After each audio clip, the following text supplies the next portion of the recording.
Okay, let's get started. You've done some soul searching. You found out that you are absolutely the perfect person to be an entrepreneur and to run a business of your own. You figured out where the market is. You've identified their fears and passions. You've got 15 great products that will directly and immediately appeal to those fears and deal with those fears and passions. You've got your marketing and advertising strategy. You know exactly how you're going to reach these folks. You've identified the 4 types of competitors. You've got strategies for crushing every single one of them. You've figured out who should be on your management team, who your partners are going to be, how many employees you need, your people who are going to be on your board of advisors, the professionals you're going to be working with. And lastly, you've discovered that the business will in fact make money. You have enough capital to get the business off the ground, and you know exactly when you're going to break even so that you don't have to keep putting money out of your own pocket each month to keep the business on life support. Well, basically, if you've come this far, you really have a business plan. You really do. You're really ready to go. There's only one more thing you have to do, and this is the last segment of our program. And that is managing your risks. What risks is the business going to have, and how are you going to deal with those risks that are going to happen? Okay? What this segment is going to be all about is risk management. So those of you know I am a lawyer. I work with small business startups. I've been doing it now for almost 30 years of my life. And I can tell you without a doubt, the most common question that I get from people looking to start a small business, without a doubt, when they first call me, when they first visit my office, the first question they have, Cliff, I've got this idea for a business, I want to do it, I want you to help me get started, but I really don't want to get sued, I don't want to lose my house, my spouse will kill me if that happens. That's, without a doubt, the first question on their mind. I want to do it, but I don't want to get sued. How can I protect myself from being sued? Okay, well, the very short answer that I could give you if I was a real cynic is to say that you really can't do it. There's really no 100% effective way to prevent yourself from getting sued. There's no magic suit of armor that will always, in all situations, prevent you from being sued. Here's the best way I can illustrate it. Before I was a lawyer, for a couple of years between college and law school, I worked for a daily newspaper. I was a crime reporter. I covered police departments, fire departments. I basically chased police cars and fire trucks. As opposed to what I chase now, which is, some people think it's not so much of a career shift, okay, but let's just forget the humor there. Some of you got that joke, some of you didn't. That's perfectly all right. But that was my thing. I actually slept with a police scanner, you know, and every once in a while I'd hear a code for murder. I'd have to get up, throw my jeans on, and go to some godforsaken place where there was a shootout going on. I actually had a car with 2 bullet holes in it. Try to sell a car with 2 bullet holes in it. You know what they think, you know, no matter how hard you try. It's not the easiest thing in the world to do. But every year, when I was in this job, I had to interview a police sergeant, usually somebody who was getting ready to retire from the police force, on how to keep your home from being burglarized. You know, 5 easy tips from the whatever police department. You know, it was our way of sort of making them look good, basically. So I never forget this. This old police sergeant basically told me this, and I've never forgotten this. When I was doing this article, he goes, you know, Cliff, I'm going to tell your readers the real story here. You really can't prevent your home from being burglarized. You really can't do it. You know, burglars these days have extremely sophisticated tools and equipment. They got better stuff than we have, quite frankly. You know, if they're motivated enough to break into your home, believe me, they can break through any defense you put up, just about. You know, that's the sad news. However, having said that, okay, there are a lot of things you can do to make yourself very unattractive to a burglar, okay? Let's face it, burglars are business people. They think rationally like most people. They don't want to get caught.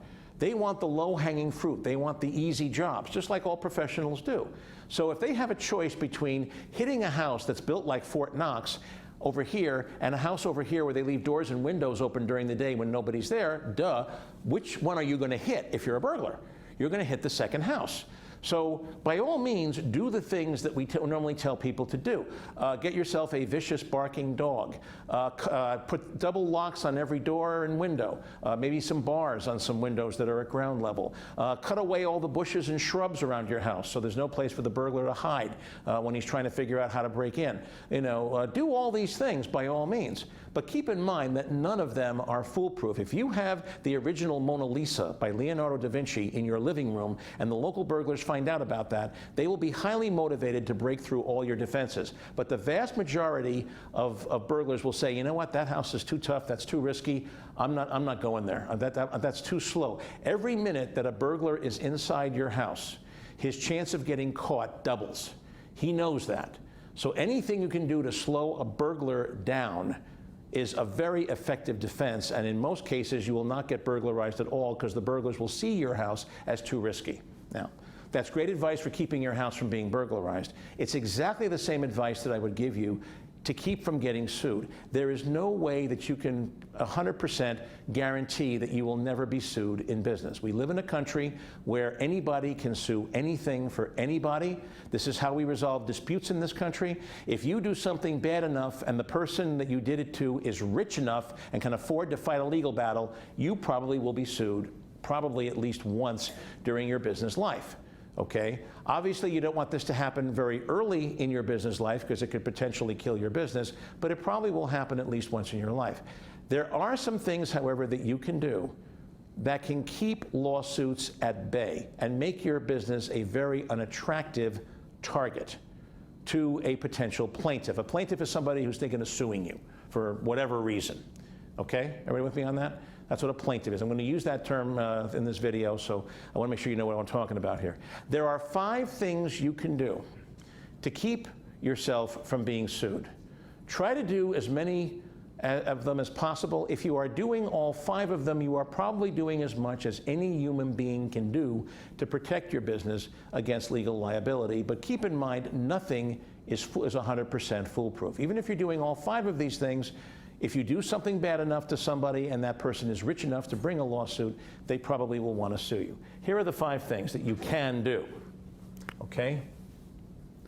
Form a corporation or LLC. LLC, by the way, stands for Limited Liability Company, is the 3rd word. Every once in a while, I get a call from a client who says, I want to form one of them limited liability corporations. There's no such thing.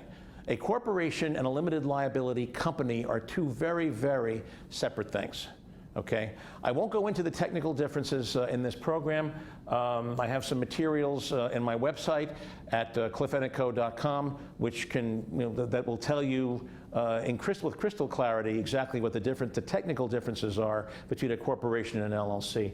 Right now, the one point I want to make is that by forming a corporation or LLC, what you are doing is you are putting a wall up between your business assets, the stuff that you use in your small business, and your personal assets, your house, your car, your stamp collection, your kids' college tuition fund, your 401k from your former employer. Okay, anything that you don't use in your business life is your personal assets, your personal stuff. When you form a corporation or LLC, you are putting a wall up between those 2 things.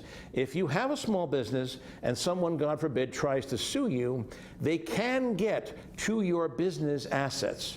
Even if you have a corporation or an LLC set up, they can still get to your business assets, the stuff that you use in your business. But your personal assets, your house, your cars, your stamp collection, all of that is behind the wall and will be safe from attack. When you're forming a corporation or an LLC, what you're saying to the world at large is, look, I'm not putting my personal assets at risk. I'm only putting at risk these few things that I'm using in my business. You can get those if you want, but all the rest of the stuff is off the table. That's what you do. And the key, when you form a corporation or LLC, if you don't use it, you lose it.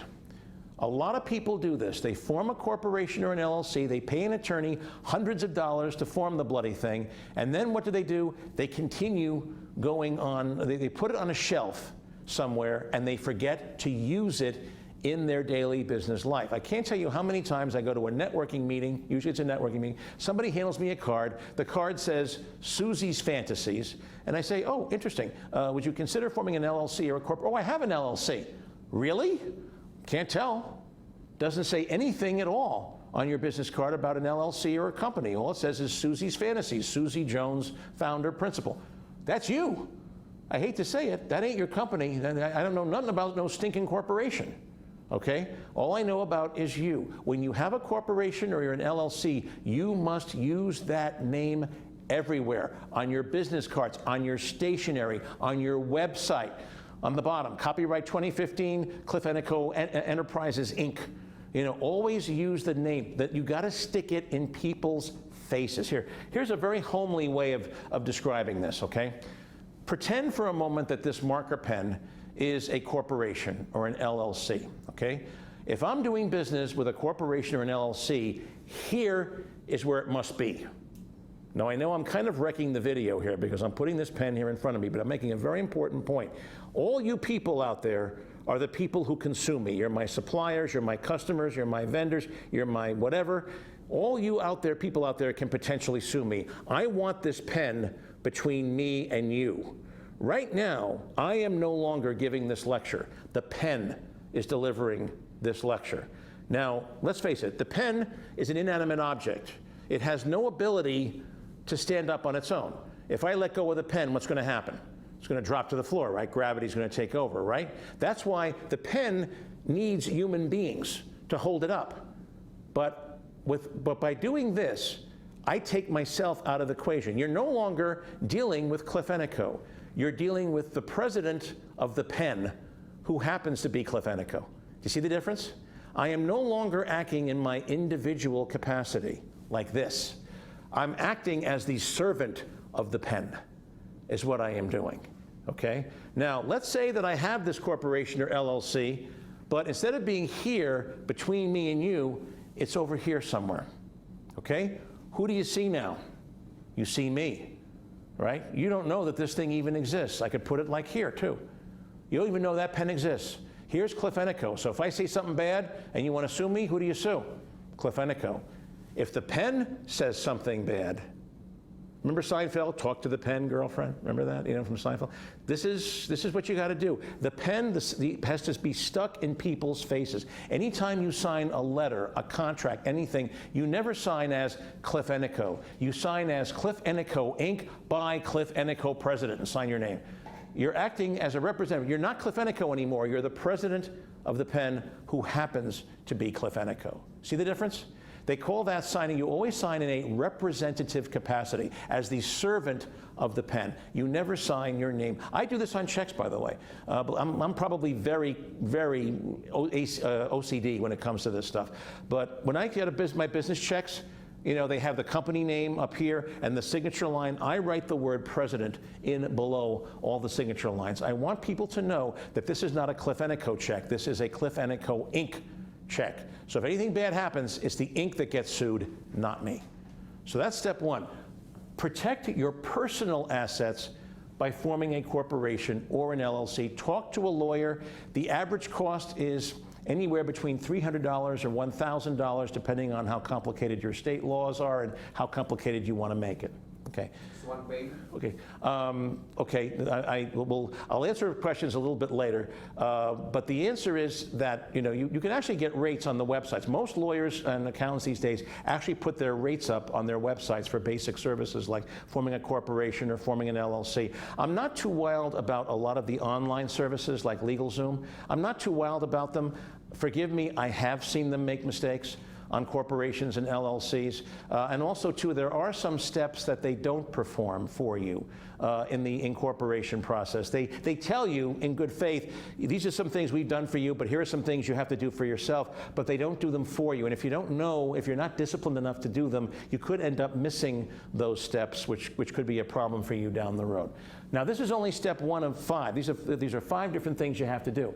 Now, even if you form the best corporation or LLC in the world, and even if you use it, your business assets are still at risk. So to protect those things, we need insurance. That's the second thing you can do. Forming a corporation or LLC is the first thing you can do to keep from getting sued. Insurance is the second thing that you can do. There are 2 types of insurance that most small businesses need. Okay? The first type of insurance we call commercial liability insurance. In some parts of the country, this is called general liability. but in our part of the country, it's called commercial liability. Some people will call it an umbrella policy. Commercial liability insurance is slip and fall insurance. You have a retail store, you have a restaurant, someone comes in on a winter day, they slip on a piece of ice on the floor and they break their back. That is what this insurance protects you against, is slip and fall, what we call tort liability. People who have accidents and are looking to sue you. Okay? Your automobile policy is a type of commercial liability policy. But you should have a separate policy for your business. If you work out of a home office and you see clients in the home, you should be aware your homeowner's policy does not protect your business.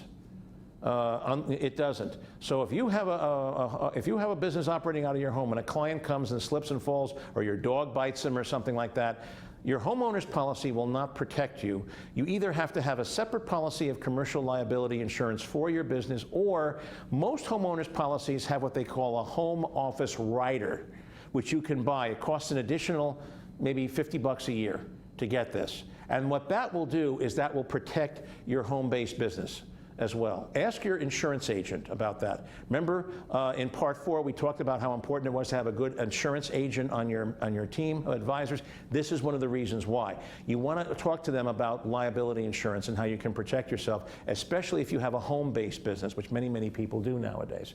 The home office rider is usually pretty inexpensive. It's almost always the best deal you can get. Another thing the home office rider does for you, it also protects you against disaster. So if, for example, there's another big hurricane here, and a tree falls on your roof, your homeowner's policy will repair the roof, but your commercial liability policy will pay for the loss of data that you suffered because your computer got wet and it wiped out all your computer files. Your homeowner's policy will not cover that second risk. Your commercial liability policy will. The second type of insurance you need is what we call errors and omissions, or E&O. Ask any insurance person for E&O coverage, they'll know exactly what you're talking about. Errors and omissions. This is malpractice insurance. If you're a professional, if you're a doctor, lawyer, architect, this would be called professional liability insurance or malpractice insurance. For a non-professional, it's called errors and omissions. So let's say you're a computer consultant, you go to work for a big company to do some work on their computer, you accidentally let a virus onto their system, which ends up destroying their whole computer system and knocking out the entire industry for 5 days. You know, believe it or not, you can be responsible for all of that liability. Your errors and omissions policy is what protects you against that kind of thing, for the mistakes and screw-ups that you make. If you're thinking about doing any kind of a consulting business of any kind where you're giving advice to businesses or individuals or whatever, you need to think about errors and omissions insurance. If you are a manufacturer, if you are making a product of any kind, you also need to consider what we call products liability insurance. This is insurance that protects against injuries that people suffer because of a defect in your product. So if you manufacture a product, or maybe you have it manufactured overseas through a contract manufacturer, and they make a mistake, there's a defective part that under certain circumstances will cause the product to fall apart and injure somebody, this is the insurance that will protect you against that. It can be very expensive coverage depending on the product that you are manufacturing. Again, talk to a very good insurance agent. These are the 3 basic types.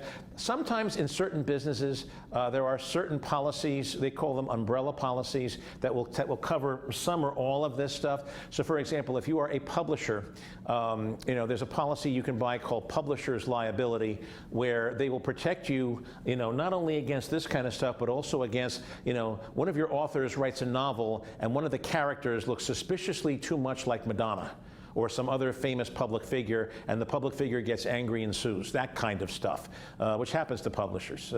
In certain industries that are specialized policies, this is why you want to belong to your trade associations, quite frankly. You know, and I don't know how good it is to network at a trade show or a trade association meeting, but it's great places to find out about this kind of stuff. Most trade associations have very low-cost insurance coverage for their members. You know, it's usually a better deal than you can get anywhere else because they're buying in bulk from the insurance company. So they usually get a better deal on price than you would as just an individual. So consider joining your trade organizations, and when you do, ask them, do they have any insurance programs or insurance packages available for their members? They usually do, and that'll usually be the most cost-effective coverage. Okay. Third thing you can do to prevent yourself from being sued, put disclaimer language in all of your contracts with people. Every contract that you enter into with people in the outside world, make sure that there's disclaimer language in all of these contracts.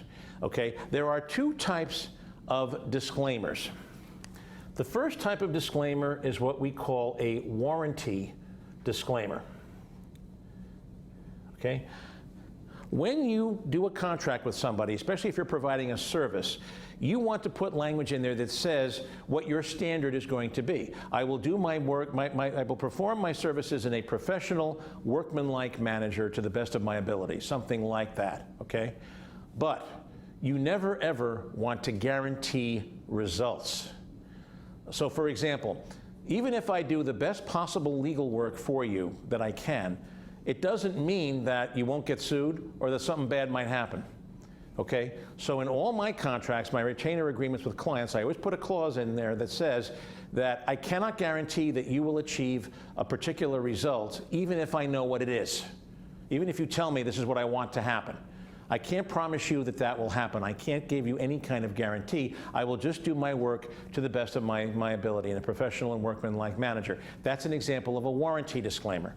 Another example, by the way, I see this a lot on eBay. I do a lot of work with eBay sellers, and a lot of them, when they do their listings, they put a sentence in their little terms and conditions that says, look, I don't know nothing about this stuff, so please don't ask me. If you ask me a question, I'll try to answer it, but I have no idea if this is a genuine Beanie Baby or not. I haven't a clue. That is a perfectly, it's not the greatest grammar in the world, but it is a very effective warranty disclaimer. The seller is saying, hey, buyer beware. I have no idea. I found this in the back of a closet, and I have no idea what it is. You know, it could be worth $1 million, it could be worth nothing. I'm not saying anything about that. I just want to make a few bucks for beer money. That's a perfectly effective warranty disclaimer. Always, whenever you're performing a service, you don't want to guarantee that the client will always be happy, okay? And you got to find language in there. Most lawyers will know how to do this in a very friendly, customer-friendly way, but you got to put language in your contracts that tell people, look, I'll do the best job I can, but I'm not guaranteeing that this roof will last for 1,000 years. You got to be reasonable here too about what we're doing here. The second type of a disclaimer, it's not really a disclaimer at all. We call it a limitation of liability clause. The limitation of liability clause says, even if I make a mistake, even if I totally foul up, and even if I totally make the worst mistake I can possibly happen, my liability is limited to a certain dollar amount. You can't sue me for more than X dollars. That's all. In most consulting contracts, I like to put a clause in the contract that says that in the event of liability, I am not liable to you for more than the total amount of consulting fees that you have paid me. Translation into English, if I really do make a bad mistake, all I have to do is give you your money back, and that's it. You cannot sue me for anything more than that. You can't take my house away from me. What all of you should do, by the way, and in every contract, there should be a clause that says, I am not liable for special, indirect, or consequential damages. Consequential damages is a magical legal term. It refers to ripple effect damages. So let's say, for example, that I'm selling clothes on eBay, and I sell a dress to a female corporate executive at a very big, high-power company. She decides to wear this dress at her parties, at her annual company holiday party, okay? In the middle of the holiday party, right as she is shaking hands with the CEO, and her picture is being taken by a news photographer, the dress has a malfunction, and it falls off of her, leaving her naked in the middle, shaking hands with the CEO in the middle of this holiday party. Don't laugh too much. These things happen, okay? She, of course, is totally embarrassed. All the other people in the company who hate her are taking selfie photos of her, putting them up on social media. She is now becoming world famous as the wardrobe malfunction executive. She loses her job because of this. The company's a laughingstock. She's a laughingstock. She cannot get a job anywhere, and she's going to sue me because I sold her that faulty dress. okay? In my little example just now, everything that happened after the dress was delivered is consequential damages. Okay, you do not want to be liable to pay this person income for the rest of her life because you happen to have a defective dress in your inventory. Okay, so that's what the waiver, we call it the waiver of consequential damages clause. Make sure that is in every one of your contracts. Your lawyer will know exactly the language to use. In fact, look at any website terms of service document and you will see the waiver of consequential damages clause. It will actually say that in the heading, waiver of consequential damages. That's the language right there. It's a very boilerplate language. You can use it for any kind of business. Make sure that you are waiving consequential damages. But in addition, I think that you should try to limit your amount to a dollar amount. I frequently will put clauses in my contract saying that I will not be liable in any circumstances for more than $50,000 or something like that. Make it a reasonable sum of money. A clause that says you're not going to be liable for more than $1, most courts can figure out a way around that. I wouldn't be that aggressive. But for example, a clause that says I'm not responsible for anything more than the total amount of fees you paid me, in most cases that will be acceptable. Or the total amount of fees you pay me, or $10,000, whichever is greater. There should be some monetary limit to the amount that people can sue you for. Ask for it. Now, some of you are looking at me and saying, "Wait a minute, Cliff. I've read about this, and I know that a lot of courts don't buy this. They will just disregard the disclaimer." And you're absolutely right. Some courts will. If what you did was really, really bad, no court is going to enforce the limitation of liability clause. They'll find a way around it. There's some clever ways. Judges are very clever people, and they can usually find ways around most things. But let's say that you do go into court and the judge likes you. The judge thinks that you should win. The judge is on your side. They like your case. They think the other side's full of baloney. Okay? By putting disclaimer language in your contract, you have made the judge's job extremely easy. Okay? All he has to do is say, well, you know what? There was a disclaimer here. There's a limitation of liability clause here. Sorry, you know, this language is in there. You knew it when you signed the contract. Judgment for the plaintiff for $1. Next case. You know, you see the TV shows, the judge shows on TV. This is what they do. You know, they'll win the case, but for $1. Right? That's what you want to have happen. If you don't have the disclaimer language in there, however, now the judge has to think of a reason why they should rule in your favor. You don't want judges getting creative. Judges don't like getting too creative. If you give them an easy out, they will almost always take it. So give them the easy out. Put disclaimers in your contracts. They may not be enforceable all the time, but if the judge likes you, you've made their life very easy and your lawyer's life a lot easier, which will save you a ton of money. Okay. Now, this fourth thing that you can do to keep yourself from being sued, this isn't for everybody. And I am not saying at all that you absolutely have to do this. But you should at least consider transferring some of your assets into somebody else's name. Transfer your assets into somebody else's name.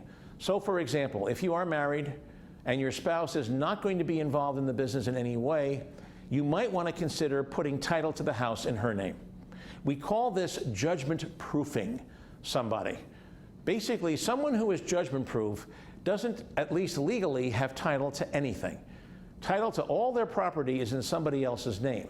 So that if you do try to sue them, well, good luck. You can sue me, but I ain't worth anything. It's like suing a homeless person. You know, we don't have any assets. Good luck. You'll probably win your case, but what are you going to get? You can't get blood out of a turnip. They don't, you know, we did away with debtors' prisons back in the 1700s or something like that. We don't do that anymore. You know, that's kind of what you're doing there, okay, when you're doing this kind of stuff.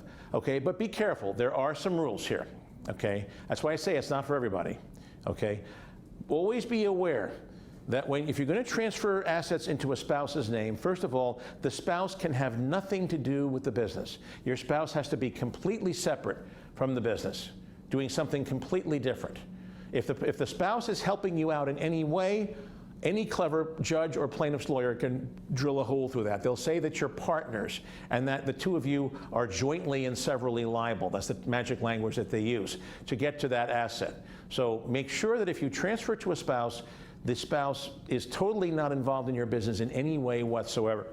Secondly, keep in mind that you have to follow all the formalities involved. You're making a legal transfer here. So if you're transferring your house into your spouse's name, record a deed on the local land records, just as you would if you were selling your house to a total stranger. do a deed. It's called a quitclaim deed.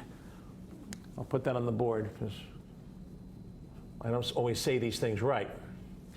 File what they call a quitclaim deed between you and your spouse on the land record so that people can look at it and see that you don't own the house.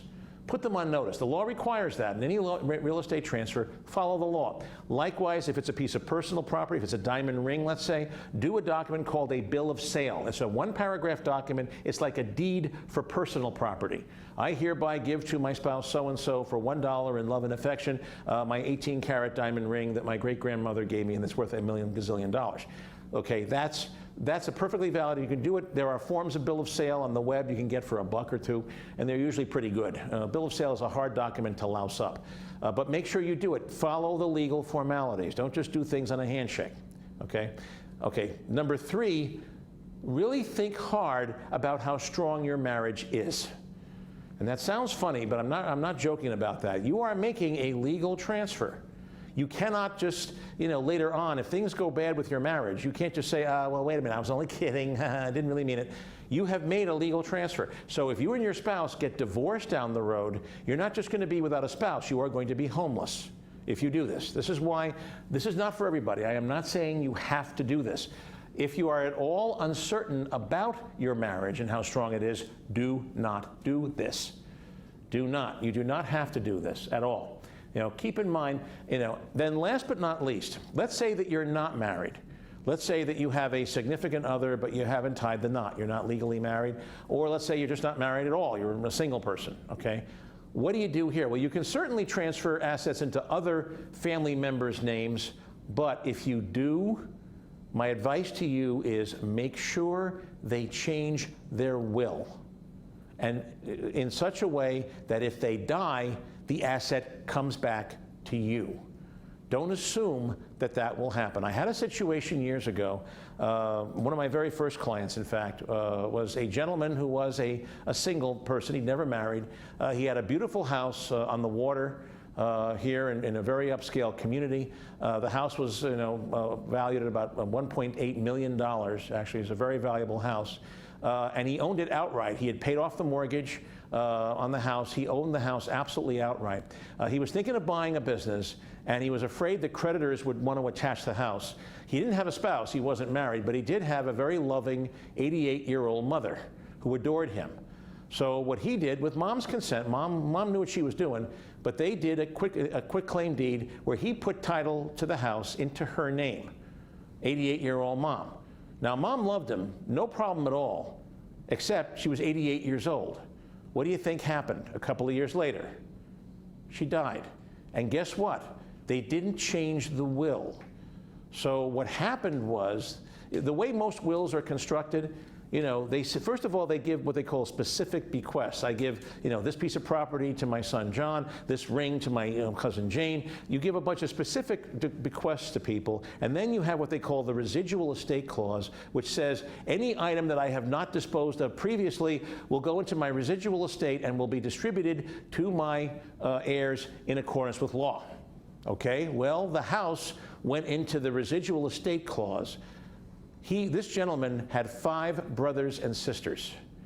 So the house went to all 6 of them as what they call tenants in common, like a little partnership. So instead of getting the house back that he had deeded to Mom, he only had a 1/6 interest in the house. And guess what? The brothers and sisters all hated one another. They detested one another. He couldn't go to them and say, hey, this is a mistake. Would you deed over your share of the house?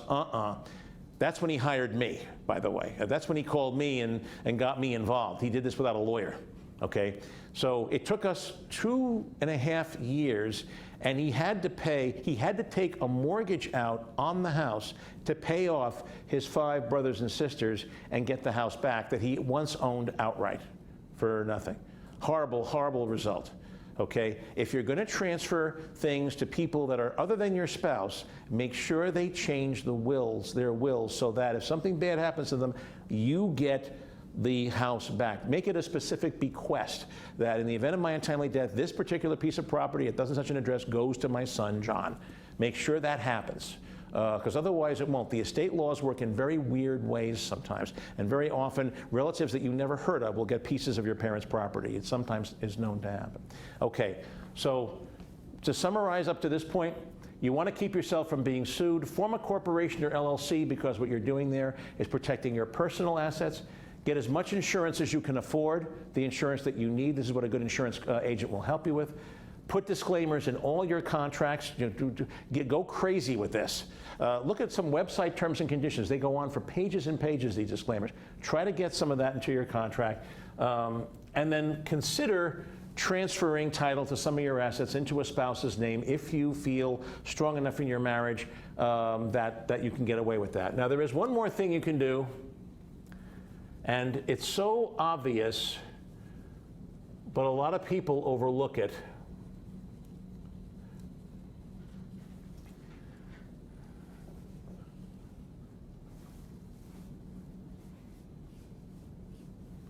Don't do business with crazy people. This sounds so funny and it sounds so obvious, but you'd be amazed how many people forget this. Believe it or not, 9 times out of 10, you can spot the problem clients. You know when someone is going to be a problem and is likely to sue you. Your gut is a lot more sensitive than your brain is sometimes. You know when someone is coming on in a weird way. You know this. You know it instinctively. Trust your gut. Every time a client of mine gets sued or has a bad experience with a client that doesn't pay, almost always the first words out of their mouth is, I knew it, I knew it, I knew this person was going to be a problem, I knew they were going to cheat me, I knew they were going to blow me over, I knew it. You know when someone is going to be a problem. Trust that. You do not have to take on every client that walks in the door. If someone comes on weird, or if somebody says something that leads you to believe there might be a problem, I'll tell you how I do it. Cliff, you're the 4th lawyer I've called. The other 3 were a bunch of losers, but I frankly think that you're going to be different. Okay. I want to know where this person has been. I want to know who those other lawyers are. Okay, I can understand if you had a bad experience with a lawyer, that happens to people, but you've had bad experience with 4 lawyers before you've called me? Hello. That sounds a little bit like the problem may be a bit you. Or how did the Monkees once sing it? It's a little bit you, it's a little bit me, but it's a little bit you too, if you remember the old Monkees song from the 60s. It's a little bit like that, okay? My senses are alert now, and I want to see if you're a bozo, because I don't want to take bozos on as clients, because they almost always lead to problems of one kind or another. You may not get sued, but you may not get paid. They may jerk you around. They may do things behind your back. I've had clients who have done things, they've signed contracts, they've made changes to contracts that I've drafted, but they didn't run them by me before they signed. They wanted to save some money on legal fees, so they put garbage provisions into their agreement that ended up causing problems. I don't want to work with people like that. I don't want to say that's too risky for me. If I sense that somebody is going to be a problem, I get rid of them. Here's how I do it, and I'll be very honest with you. Do it nicely, do it professionally, but if you really think that someone is a potential plaintiff, get rid of them. Get them out of your life. You do not have to take on everybody that crosses your threshold, or that calls you up on the phone, or God forbid, that finds you on the internet. Those are often the worst people. If you're in a situation where you're trolling the web, looking for a lawyer on the other side of the country, how desperate are you? I worry about people like that. That's not normal. You can find local lawyers, in the phone directory or locally on websites. Why are you looking for a lawyer halfway across the country, just by searching on Google? I worry about people that do this kind of stuff. There are probably going to be problems down the road with that relationship, and I got to be very careful about it. Here's how I do it. If it's, if you call me up and I really think you're going to be a problem child, what I'll say is, look, I really would love to help you with this. This is, yes, the kind of work that I normally do, but quite frankly, I'm in the middle of doing my next book. I'm under a tight deadline to get my manuscript in 3 months, so I'm really not taking on too many new clients right now, but there's this other lawyer in town. He does exactly the same kind of work that I do. His name is Joe Blow. Here's his contact information. Give him a call. I know you'll have a good experience with him. Thank you for calling, and maybe sometime next year or something, when I have a little bit more time, we can carry on this conversation for something else. Okay? Who am I sending you to? Who is this Joe Blow that I'm referring you to? Is he somebody I like? Is he somebody I think is good?